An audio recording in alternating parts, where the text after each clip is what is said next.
तो आज हम एक ऐसी कहानी में उतरने वाले हैं जो एक भविष्यवाणी से शुरू होती है। एक ऐसी भविष्यवाणी जिसने एक पूरे साम्राज्य का भविष्य ही हमेशा के लिए बदल दिया। ये कहानी है दिव्य शक्ति की, एक जालिम राजा के खौफ की और हाँ, एक ऐसे बच्चे की जिसके जन्म लेते ही उसके सबसे बड़े दुश्मन की मौत भी तय हो गई थी। ये शब्द हैं राजा कंस के, और सच कहूं तो इसी एक लाइन में पूरी कहानी का सार छिपा हुआ है। सोचिए, एक राजा जो कहता है कि वो भगवान से नहीं डरता, उससे डर है तो बस एक भविष्यवाणी से। और ये कोई मामूली डर नहीं था, ये एक ऐसा खौफ था जो उसे हैवानियत की हर एक हद पार करने पर मजबूर करने वाला था। तो ये सब शुरू कैसे हुआ? इसकी शुरुआत हुई एक आकाशवाणी से, एक डिवाइन वार्निंग जो मथुरा के आसमान में गूंजी। जालिम राजा कंस को साफ साफ बताया गया कि उसकी मौत किसी और के हाथों नहीं, बल्कि उसकी अपनी सगी बहन देवकी के 8वें बेटे के हाथों लिखी है। और बस यही वो मोमेंट था जब एक भविष्यवाणी ने जुल्म और खून खराबे की एक ऐसी दर्दनाक कहानी की नींव रख दी। तो कंस ने क्या किया? उसने अपनी ही बहन और जीजा को जेल में डाल दिया और फिर एक एक करके उनके 7 बच्चों को मार डाला। अब जब 8वें बच्चे का जन्म हुआ तो कंस ने एक तरह से राहत की सांस ली। क्यों?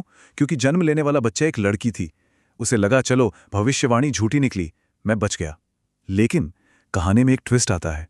एक ऋषि उसे एक ऐसी बात बताते हैं जिसे सुनकर उसके होश उड़ जाते हैं। वो कहते हैं कि देवकी की किस्मत में बेटी का जन्म तो लिखा ही नहीं था। और बस ये सुनते ही कंस का जो शक था ना, वो यकीन में बदल गया। उसे समझ आ गया कि उसके साथ धोखा हुआ है और उसका काल कहीं और जन्म ले चुका है। अब कंस गुस्से से बौखलाया हुआ था। वो उस नवजात बच्ची को भी मार डालना चाहता था।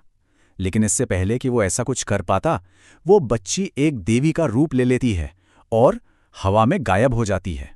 लेकिन जाने से पहले वो कंस को एक चेतावनी देकर जाती है, तुझे मारने वाला तो जन्म ले चुका है। अब सोचिए, इस सुपरनैचुरल घटना को देखकर कंस का डर और गुस्सा दोनों ही किस हद तक बढ़ गए होंगे। तो एक तरफ है मथुरा, जहां कंस का गुस्सा और डर दोनों बढ़ते जा रहे हैं, और दूसरी तरफ कहीं बहुत दूर एक गांव में जश्न मनाया जा रहा है। सवाल यह है कि आखिर ऐसा क्या हो रहा है वहां? यहां पर इन दो जगहों का फर्क एकदम साफ साफ दिखाई देता है। देखिए, एक तरफ है कंस की मथुरा, जहां सिर्फ डर और उदासी का माहौल है, और वहीं दूसरी तरफ है गोकुल गांव, जहां एक बच्चे के आने की खुशी में कहते हैं कि प्रकृति भी झूम उठी थी, सूखी टहनियों पर भी फूल खिल गए थे। कितना बड़ा कॉन्ट्रास्ट है ना? और ये जश्न, ये उत्सव हो रहा है नंदराय और यशोदा के घर। क्यों? क्योंकि उनके घर बेटे कान्हा का जन्म हुआ है। पूरा का पूरा गांव खुशी से झूम रहा है, इस बात से बिल्कुल अनजान कि मथुरा का राजा इसी नन्हे से बच्चे को अपना सबसे बड़ा दुश्मन मान बैठा है और उसे ढूंढ रहा है। और फिर जैसे ही गोकुल में हो रहे इस जश्न की खबर कंस के कानों तक पहुंचती है, उसका शक पूरी तरह से यकीन में बदल जाता है। उसे अपनी मंजिल मिल जाती है। उसे पता चल जाता है कि उसका दुश्मन आखिरकार कहां छिपा है। लेकिन अब सवाल ये उठता है ना, कि एक इतना बड़ा, इतना शक्तिशाली राजा एक छोटे से गांव में छिपे एक नन्हे से बेबस बच्चे से लड़ेगा तो लड़ेगा कैसे? क्या वो अपनी पूरी सेना भेज देगा? नहीं, बिल्कुल नहीं। कंस का तरीका इससे कहीं ज्यादा चालाकी भरा और भयानक था। वो सेना नहीं भेजता, वो एक राक्षसी को भेजता है। इसका नाम है पूतना, कंस की सबसे वफादार और खतरनाक राक्षसी। और उसका तरीका सच में इंसानियत को शर्मसार करने वाला है। वो क्या करती है? वो एक बहुत ही ममतामयी, खूबसूरत माँ का रूप धारण करती है, गांव में घूमती है, नए जन्मे बच्चों को प्यार से अपनी गोद में उठाती है और फिर उन्हें अपना जहरीला दूध पिला देती है। ये एक ऐसा धोखा था जिसका अंजाम सिर्फ और सिर्फ मौत थी। पूतना को एक बहुत ही सीधा सा काम दिया गया था, गोकुल जाओ और उस रात पैदा हुए हर एक बच्चे को खत्म कर दो। सिंपल, ताकि कंस का दुश्मन किसी भी हाल में, किसी भी कीमत पर बच ना पाए। इसके बाद गोकुल पर जो बीती, वो सच में दिल दहला देने वाला था। सोचिए, हर सुबह गांव में एक नई मां की चीख सुनाई देती थी। पहले दिन सुखराम का बेटा नहीं रहा, दूसरे दिन रामावतार का बेटा मृत पाया गया। एक एक करके उस रात जन्मे सारे बच्चे खत्म होते जा रहे थे। पूरे गांव में खौफ और मातम का एक अंधेरा सा छा गया था। और जब तक लोगों को कुछ समझ आता, उस रात जन्मे बच्चों में से सिर्फ 2 ही जिंदा बचे थे, और फिर अगले ही दिन उनमें से भी एक चला गया।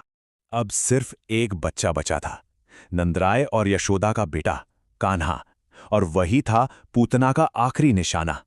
और अब कहानी उस मोड़ पर आ पहुंचती है जहां जहर का सामना अमृत से होने वाला था, जहां एक खतरनाक राक्षसी का सामना खुद ईश्वर से होने वाला था। तो पूतना नंदराय के घर पहुंचती हैं। उस वक्त यशोदा वहां नहीं होती और वो कान्हा को अपनी गोद में उठा लेती है। इससे पहले कि कोई कुछ समझ पाता या उसे रोक पाता, वो कान्हा को लेकर वहां से दूर चली जाती है। उसे पूरा यकीन था कि वो जीत गई है, और इसी यकीन के साथ पूतना कान्हा को अपना जहरीला दूध पिलाने की कोशिश करती है। उसे लगा कि बस उसका काम पूरा हो गया, लेकिन वो ये नहीं जानती थी कि उसकी गोद में कोई आम बच्चा नहीं है। वो दिव्य शिशु दूध के साथ साथ पूतना के प्राण ही खींच लेता है। जहर पूरी तरह बेअसर हो जाता है और वो विशाल राक्षसी दर्द से चीखती हुई अपने असली भयानक रूप में आकर जमीन पर गिर पड़ती है। और इस तरह शिकारी खुद शिकार बन जाता है। पूतना की मौत से गोकुल पर आया एक बहुत बड़ा खतरा तो टल गया था, ये सच है, लेकिन ये कहानी का एंड नहीं था। असल में ये तो बस शुरुआत थी। अब जब कंस को यह खबर मिलती है कि पूतना मारी गई, तो वो गुस्से से पागल हो जाता है। अब उसे पूरा यकीन हो जाता है कि देवकी का 8वां बेटा वही बच्चा है, और वो अपनी पूरी सेना को हुक्म देता है कि जाओ और पूरे गोकुल को जलाकर राख कर दो। जैसे ये खबर गांव वालों तक पहुंचती है, नंदराय और बाकी सब लोग समझ जाते हैं कि अब उस बच्चे की जान बचाने का सिर्फ एक ही तरीका है, और वो है गोकुल छोड़कर भाग जाना। तो पूतना का तो अंत हो गया, लेकिन कंस का खौफ अभी भी जिंदा था। अपने बच्चे को बचाने के लिए पूरे के पूरे गांव को अपना घर बार छोड़ना पड़ा। एक हीरो की जर्नी बस अभी शुरू हुई थी, निर्वासन में। तो सवाल यही रह जाता है कि जब ये दिव्य बच्चा बड़ा होगा और अपने असली दुश्मन का सामना करने लौटेगा, तब क्या होगा?